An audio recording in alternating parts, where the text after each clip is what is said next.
My name is Rob Wade, and I am the Outdoor Education Coordinator for the Plymouth Unified School District in Plymouth County Office of Education. And I moved up here 24 years ago to go to Feather River College. I'm Dr. Emily Luscre. I grew up here in Quincy, moved up here when I was tiny, and went to high school at Plymouth Christian School, and then after a little bit of dallying in college elsewhere, I ended up back at FRC for a couple years and then transferred out to continue my education. Hi, I'm Connie Litz, and I am the Administrative Assistant to the Dean of Students, and I have been working here for about 38 years. I'm Joe Brennan. My relationship with Feather River College started in 1969. I'm Joseph Munoz, and my very first full-time teaching job was here at Feather River. I'm Russell Reed, and my current title is Ag Department Chair. I'm also a instructor in the program, and I teach primarily the equine classes and some upper division Bachelor of Science classes. And I started at Feather River College in 1978. So this is my 40th year at Feather River College. Couldn't find a job, I guess, any other place, so I'm still here. I initially came here as the Dean of Student Personnel Services. I was hired by the first president of the college, Dale Wren, W-R-E-N, and served in that capacity 1981 when I became the president of Feather River College, and I served through 1989, retiring from the college then. Unofficially have been somewhat involved in different phases of the college's growth up to the current time. We utilized in the early years, we had off-campus sites in all of the major Chester, Greenville, Quincy, and Portola, utilizing the high school's extended day evening for classrooms and course offerings. The initial campus, as I mentioned, was at the Feather River County Fairgrounds, and then in 1971-72 we moved the campus from the fairgrounds up to its present location. And I came here in 1971, and I can remember being guided around through the campus. And I was stunned by the campus. Number one, it sits up on a hill and it looks down over the valley in the town, so it was almost like being up in a French chateau looking down. And then the buildings were brand new, and they were redwood. They were all redwood, and the steps everywhere were thick redwood steps. The trim was all clear redwood. Everything about the campus was redwood, and it was so different than anything I'd ever seen that was an institutional building.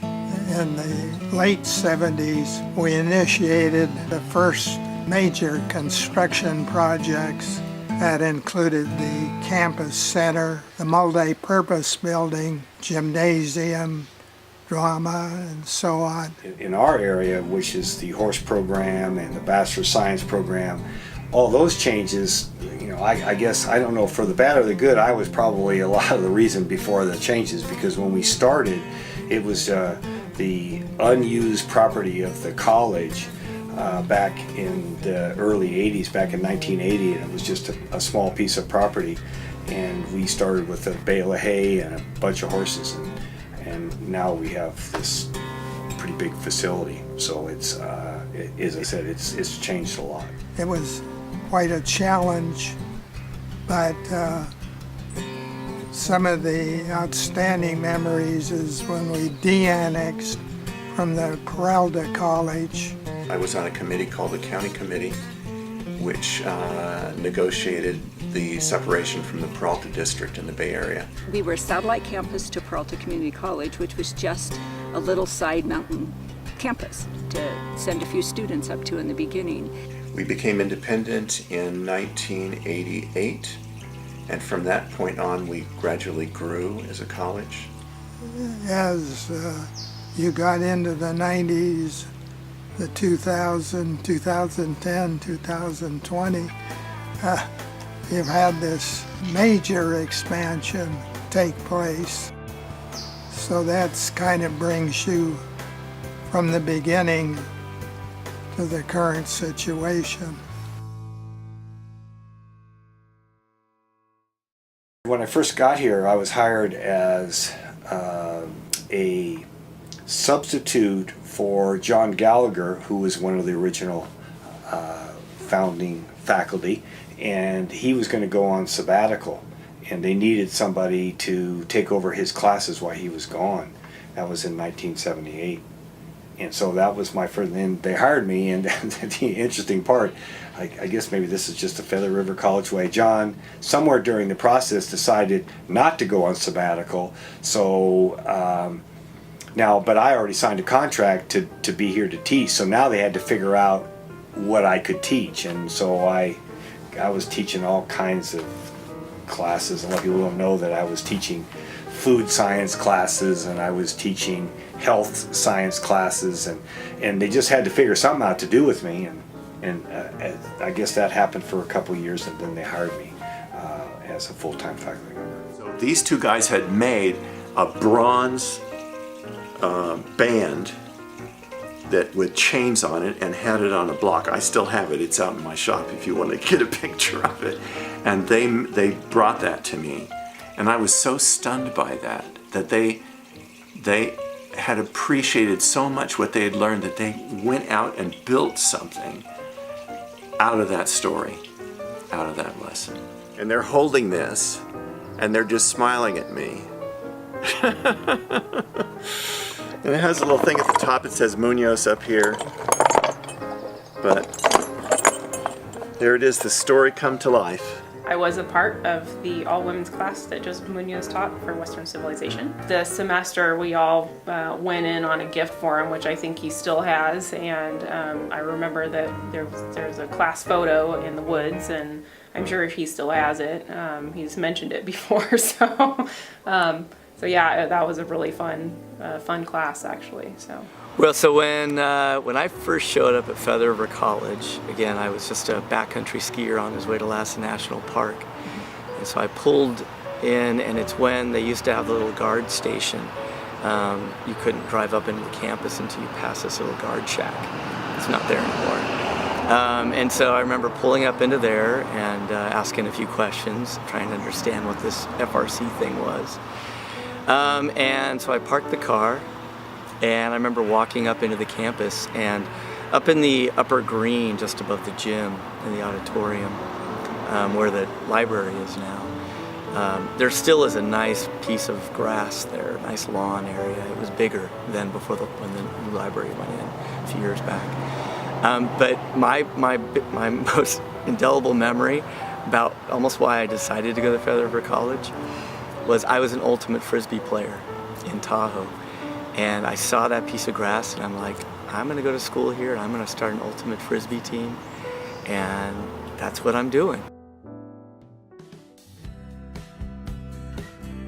What you've done currently and what we did in the past have blended kind of together over the 50 years. Feather River College has a long, rich history, but I think Feather River College is still true to its mission. It's providing, a unique higher education experience in a small mountain community and environment. The history of FRC is to me, it was all about timing, and it was all about the different, between going through the 60s and then going through the 70s and going through the 80s, if we had to put everything in decades.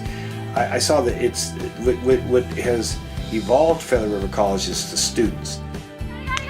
Our teams often win awards as the top GPA throughout the state.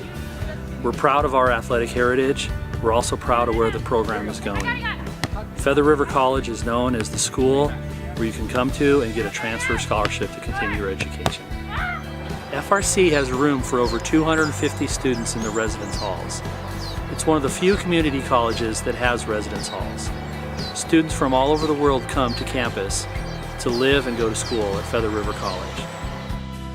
That sort of road not taken, that sort of road less traveled, is what makes Feather River College, and the students and the student body of Feather River College who they are and what FRC is.